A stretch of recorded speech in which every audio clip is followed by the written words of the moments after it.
네, 이펙티브 자바 아이템 87 커스텀 직렬화 형태를 고려해보라 발표 시작하겠습니다. 목차는 다음과 같습니다. 기본 직렬화 형태를 사용하면 문제가 발생할 수 있다고 하는데요. 어떤 문제가 발생할 수 있고, 그러면 언제 기본 직렬화 형태를 사용해야 되는지부터 한번 보겠습니다. 클래스가 시리얼라이저블 기본 직렬화 형태를 사용했을 때 아래와 같은 문제가 발생할 수 있다고 하는데요. 다음 릴리스 때 버리려 한 현재의 구현에 영원히 발이 묶이게 되고 기본 직렬 형태를 버릴 수 없게 되는 문제점이 발생한다고 합니다. 이러한 문제점들이 발생할 수 있기 때문에 기본 직렬화 형태를 신중히 결정하고 커스텀 직렬화 형태를 고려해보라는 것이 이번 아이템인데요. 그렇다면 기본 직렬화 형태는 언제 사용할 수 있을까요? 바로 객체의 물리적 표현과 논리적 내용이 같다면 기본 직렬화 형태를 사용해도 된다고 합니다. 글로는 이해가 잘 안 되니까 코드로 한번 이해를 해보겠습니다. 보이는 코드와 같이 사람의 성명을 간단히 표현한 클래스에는 기본 직렬 형태를 사용해도 되는 것인데요. 성명은 위와 같이 논리적으로 성, 중간 이름, 이름이라는 세 개의 문자열로 구성되는데요. 아래 코드의 인스턴스 필드들은 이 논리적 구성 요소들을 정확히 반영하고 있습니다. 이런 경우에만 기본 직렬 형태를 사용해도 된다는 것입니다. 그렇다면 기본 직렬 형태를 사용하면 안 되는 경우도 있을 텐데요. 어떤 것들이 있는지 한번 보겠습니다.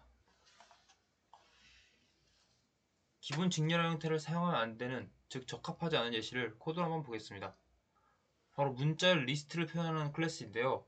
논리적으로는 일련의 문자열을 표현하고자 하는데 물리적으로는 문자열들을 이중 링크드 리스트로 연결한 것을 볼 수 있습니다.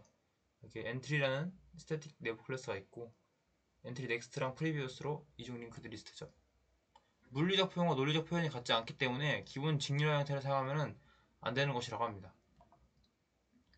그렇다면 앞에 예시처럼 기본 직렬 형태를 사용하면 안 되는 경우에는 기본 직렬화를 사용한 경우 어떤 문제점들이 있는지 한번 보겠습니다. 앞에 예시처럼 객체의 물리적 표현과 논리적 표현의 차이가 큰데 기본 직렬화 형태를 사용하면 크게 4가지 면에서 문제가 생긴다고 합니다. 첫 번째 문제점은 공개 API가 현재 내부 표현 방식에 영구히 묶인다는 점인데요. 이렇게 되면 다음 릴리스에서 내부 표현 방식을 바꾸더라도 이전 표현 입력도 처리 가능해야 하고 사용하지 않아도 관련 코드를 절대 제거할 수 없다는 문제가 발생한다고 합니다. 앞에 예시에서 링크드 리스트를 이제 사용하지 않아도 계속 그 링크드 리스트에 대한 입력을 받을 수 있도록 해야 되고 링크드 리스트 코드를 절대 제거하면 안 된다는 것이죠. 두 번째 문제점은 너무 많은 공간을 차지한다는 것이 문제입니다. 앞에 예시에서 기본 직렬 형태를 사용하면 각 노드의 양방향 연결 정보, 모든 엔트리 같은 내부 구현에 해당하는 것들을 직렬화 형태에 포함한다고 합니다. 하지만 내부 구현에 해당하는 것들은 직렬화 형태에 포함할 가치가 없다고 하는데요. 그런데 포함을 해버려서 직렬화 형태가 너무 커지고 디스크에 저장하거나 네트워크 분석하는 속도가 느려지는 문제가 발생한다고 합니다. 세 번째 문제점은 시간이 많이 걸릴 수 있다는 것입니다. 직렬화 로직에는 객체 그래프의 위상에 관한 정보가 없다고 합니다. 객체 그래프의 위상이 무엇인가 하면은 객체들 간의 참조 관계를 의미하는 건데요. 직렬화를 하면은 이것에 대한 정보가 없다는 것입니다. 따라서 직렬화 도중에 객체 간의 관계를 파악하려면은 객체 그래프, 즉 객체들 간의 참조 관계를 직접 순회해 볼 수밖에 없고 그렇기 때문에 시간이 많이 걸린다는 문제점이 기본 직렬화를 사용하면 생긴다는 것입니다. 마지막 문제점은 스택 오버플로우를 일으킬 수 있다는 것입니다. 기본 직렬화 형태를 사용하면 객체 그래프, 아까 봤던 객체들 간의 참조 관계를 재귀순회한다고 합니다. 그런데 이렇게 되면은 중간 정도 크기의 객체 그래프에서도 스택 오버플로우를 일으킬 수 있다고 합니다. 중간 정도 크기가 어느 정도인가 보면은 앞에 스트링 리스트 예시 있죠. 이중 링크드 리스트 같은 그런 곳에서 원소 1000개에서 1800개를 담았을 때 많이 담은 것 같지도 않은데도 직렬하면은 스택 오버플로우가 발생한다고 합니다.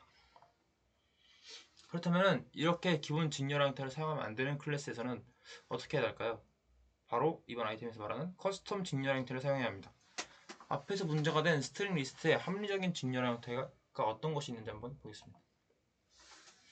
앞에 스트링 리스트 합리적인 직렬 형태는 스트링 리스트의 물리적인 상세 표현은 배제한 채 논리적인 구성만 담는 것이라고 하는데요. 그냥 단순히 리스트가 포함된 문자열 개수를 적은 다음에 그 뒤로 문자열들을 나열하는 것이 함률적인 형태라고 합니다. 글로는 무슨 말인지 잘 모르겠으니까 코드를 보면서 한번 이해해 보도록 하겠습니다. 전후 코드가 있는데요. 전후 코드를 보면 스트링 리스트의 물리적인 상세 표현인 엔트리 클래스가 있었죠. 이것은 직렬하에서 배제하는 것을 볼 수 있습니다. 지금은. 후에는. 그리고 스트링 리스트의 논리적인 구성인 사이즈와 헤드 필드만 담은 것을 볼 수 있습니다. 그리고 그 아래에 있는 메서드들인데요. write 오브젝트와 read 오브젝트 메서드가 있죠. 이 write 오브젝트 메서드를 통해서 객체가 어떻게 저장될지 정의를 하고, 즉 직렬을 어떻게 할지 정의하고, read 오브젝트를 통해 저장된 데이터를 다시 객체로 보관하는 방법, 즉 역직렬을 어떻게 하는지 정의하는 것 하면 된다고 합니다.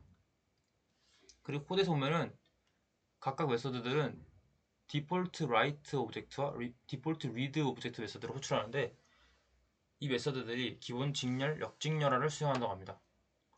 이렇게 해줘야지 트랜시엔트가 아닌 인스턴스 필드가 추가되어도 상위, 하위 호환된다고 합니다. 왜냐하면 트랜시엔트가 아닌 필드를 추가하면 신버전 인스턴스를 직렬화한 후에 구버전으로 역직렬하면 새로운 필드들이 무시가 되기 때문에 상위, 하위 호환이 될 수 있는 것입니다. 그래서 이렇게 커스텀 직렬 형태를 하게 되면 앞에서 나온 문제점들을 해결할 수 있다고 하는데요. 앞에서 나왔던 성능 문제를 보면은 기본 직렬 형태보다 커스텀 직렬 형태를 채택했을 때 원래보다 절반 정도 공간을 차지하며 2배 정도 빠르게 수행된다고 하고, 스택 오버플로 문제는 스택 오버플로가 전혀 발생하지 않아서 실질적으로 직렬할 수 있는 크기 제한이 없어진다고 합니다. 마지막으로 이제 기본이나 커스텀 직렬 형태를 사용할 때 둘 다 주의해야 하는 점들 몇 개를 보고 마무리하겠습니다. 기본 직렬 형태를 사용하던 커스텀 직렬 형태를 사용하던 주의할 점 첫 번째는 해당 객체의 논리적 상태와 무관한 필드라고 확신할 때만 트랜시언트 한정자를 생략해야 한다는 것입니다. 어떤 직렬 형태를 사용하던 아까 앞에서 봤던 디폴트 라이트 오브젝트 메서드를 호출하면은 트랜시언트로 선언하지 않는 모든 인스턴스 필드가 직렬화되기 때문에 트랜시언트로 선언해도 되는 인스턴트 필드에는 그냥 트랜시언트 한정자를 붙이라고 합니다. 커스텀 직렬 형태를 사용한다면 앞에 예시처럼 그냥 대부분의 인스턴스 필드를 선언을 해야 한다고 합니다. 또 이제 어떠한 직렬 형태를 사용하여 주의할 점 두 번째는 객체 전체 상태를 읽는 메서드에 동기화 메커니즘을 적용했다면 직렬화할 때도 동기화 메커니즘을 적용해야 한다는 것인데요. 객체 전체 상태를 읽는 메서드가 어떤 것이 있는가 하면은 예시로 toString, 클론과 같은 이런 메서드들이 객체 전체 상태를 읽는 메서드라고 합니다. 그래서 예를 들어 모든 메서드를 싱크로나이즈드로 선언해 쓰레드 안전하게 만드는 객체가 있으면은 이 객체의 기본 직렬을 사용하려면 write 오브젝트, 아까 앞에서 봤던 write 오브젝트 메서드도 싱크로나이즈드로 선언해줘야 한다는 것입니다. 왜냐하면 직렬화도 객체 상태를 읽는 작업이기 때문에 동시에 다른 스레드와 객체를 수정하면 이렇게 싱크로나이즈드를 붙이지 않으면 데이터 불일치 문제가 발생할 수 있다고 합니다. 이제 마지막 주의할 점 세 번째는 직렬화 가능한 클래스 모두에 직렬 버전 UID를 명시적으로 부여하는 것인데요. 각 클래스에는 여기 보이는 아래에 있는 이 코드 한 줄만 추가하면 된다고 합니다. 이렇게 UID를 보면 장점이 있는데요. 직렬 버전 UID가 일으키는 잠재적인 호환성 문제가 사라지고, UID를 명시 안 하면 런타임에 UID를 생성해서 복잡한 연산을 이제 내부에 수행을 하고 있는데, 이런 연산을 수행하지 않기 때문에 성능이 조금 더 빨라질 수 있다고 합니다. 그래서 이번 아이템 결론을 보면은 클래스를 직렬화하기로 했다면 어떤 직렬화 형태를 사용해야 할지 심사숙고하다는 것이고요. 객체를 직렬화한 결과가 해당 객체의 논리적 표현에 부합하는 경우, 즉 물리적 표현과 논리적 표현이 같은 경우에는 자바의 기본 직렬 형태를 사용하고, 그렇지 않은 경우에는 객체를 적절히 설명하는 커스텀 직렬 형태를 고안하라는 것입니다. 그리고 직렬화 형태도 커스텀을 할 때도 설계할 때 시간을 굉장히 들여서 설계를 해야 되는데, 왜냐하면 직렬화 형태에 포함된 필드도 직렬화 호환성을 유지하기 위해서 영원히 지원해야 되고, 잘못된 직렬화 형태를 선택하면 클래스의 복잡성, 성능에 영구히 부정적인 영향을 남기기 때문에 설계할 때 공들여서 잘 설계해야 한다고 합니다. 이상으로 발표를 마치겠습니다. 감사합니다.